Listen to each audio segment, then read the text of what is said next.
Have you ever been so happy? It's like you've won the lottery.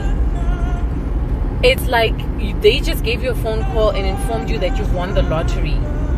And yet, your bank account is in a minus.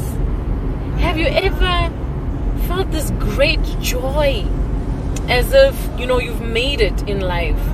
And yet, everything around you is crumbling down. Everything around you is crashing. Like, everything is breaking. Everything that could ever go wrong is going wrong. Do you know what's happening?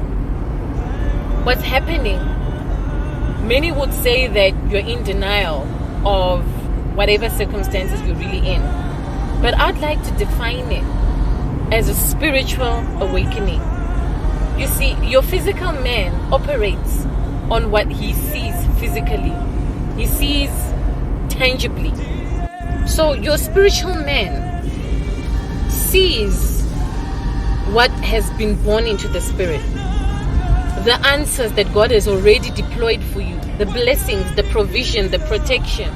That's what the spirit man sees. And so although your physical man is down and feeling defeated because of the circumstances around him at that particular time, your soul is uplifted.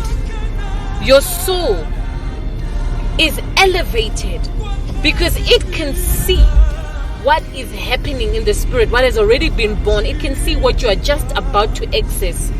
And so it awakens the physical man to say, hey, you can't dwell on what is happening around you. Look at what is coming.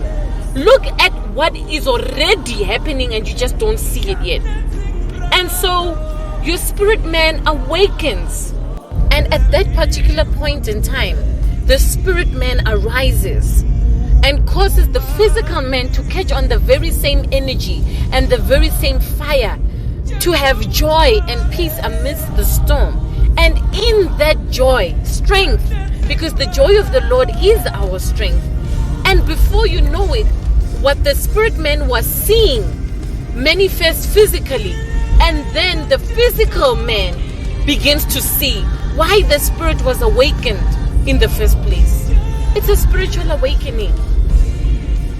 We are physical people because we live in the world, but in fact we are actually spiritual beings who live and move in the spirit, because our Father himself is spirit.